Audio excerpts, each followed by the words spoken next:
Welcome and thank you for watching this video. Congratulations on becoming a healer and my condolences in advance for all the things that you are about to be blamed for. To make less things actually your fault, I put together this small tips and trick video for Four Horsemen healing. It's one of the more difficult but also really rewarding encounters in Naxx for healers. As far as consumes go, I would definitely lean towards anything that's for mana regeneration, as this can be a particularly long fight, but not incredibly heal intensive. You can also pre-pop fire protection potions and shadow protection potions, but definitely make sure that they're completely off of cooldown as they share a cooldown with your major mana potions, which you may want to use during the fight. It is not necessary for you to use any of these potions during the fight. One of the important things that you should know is that you will be assigned a tank on pull. This tank only really matters for the pull, not necessarily the rest of the raid. If you try to sit on one tank during the entire boss fight, you will die. Our guild pulls the bosses by going to this corner. This allows the tanks to hit the bosses as quickly as possible and build aggro. This prevents us from getting healing aggro right off the bat, which can keep people from having void zones in the safe zone, and also healers taking a meteor to their face. So when you pull, it doesn't really matter which corner it is, just the tank that you follow. It could be any corner. You're going to follow that tank to that corner. The other thing that you will be given beforehand is mark number assigns. These numbers correlate to when you will rotate, and it's really only the first number plus 3 that particularly matter. So say that you need to go to Thane. So you follow the tank to Thane, and you're on mark 1. So mark 1 happens, and you move. But then you're not going to move again until 3 marks later. So mark 1, mark 2, mark 3, mark 4. At mark 4, you'll move again. 3 marks again, all the way up to 7, and you'll move again. 3 marks again, all the way up to 10, you'll move again. You, of course, won't be moving on this platform. You'll be moving in the corners, but I'm just doing that for speed. Each boss has a certain mechanic that you need to follow when you're in those corners healing. We'll start with Thane. Thane has a meteor that comes down, and Bigwigs is absolutely necessary for this fight. You'll get a timer showing you when the next meteor is to go down.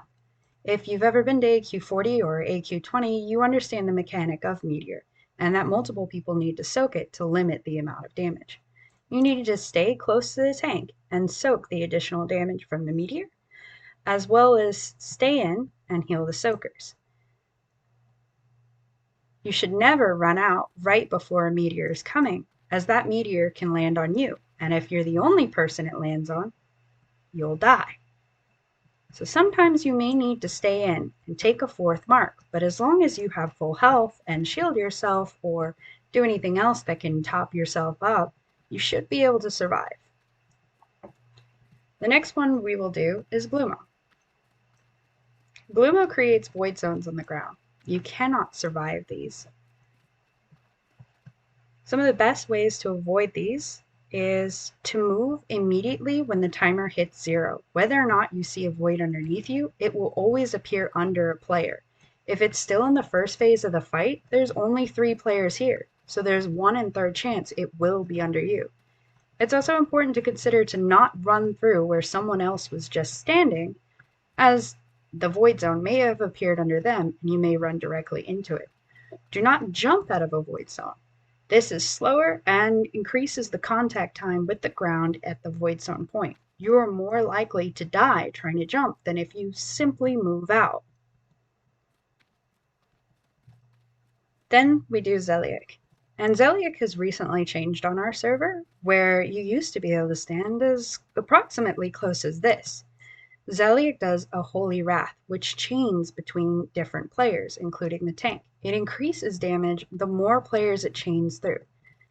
You have to stand all the way back behind this crack. If the tank is in the corner, this is typically far enough. It is important to be absolutely max range, and everyone else with you needs to be max range. We stand slightly off to the left, so when the tanks are swapping, they're able to run along this edge here and not chain with the healers when they go to swap. This corner is incredibly important that you do not chain, because you will kill everyone in the corner and potentially the boss will run loose and give everyone in the safe zone an additional mark from this boss.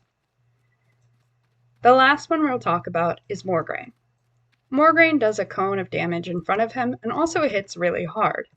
There is no additional raid damage at this boss, however, and healing here is incredibly easy, especially if all the healers are still alive. This is typically a good corner for regenning your mana and maybe even throwing in a few wand hits before getting ready to start it all over again.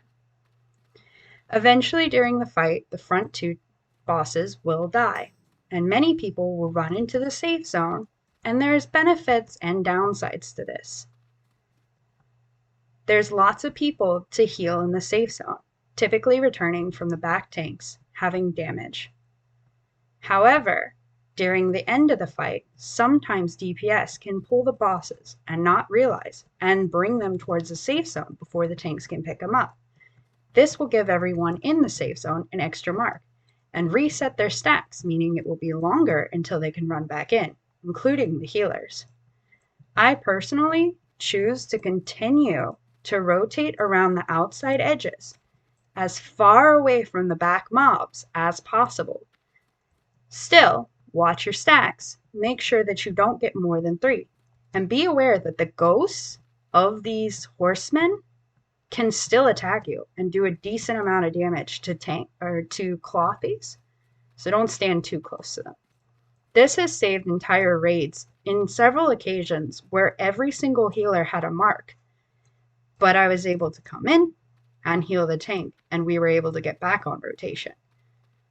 That's why I prefer that way, but I know that not everyone does, and I really leave it up to you to make your own decision. When the front two bosses do die, whether you decide to rotate or stay in the safe zone, at that point it is important to watch your other healers, see how many healers are in there, and see if the tanks do need the heals or not.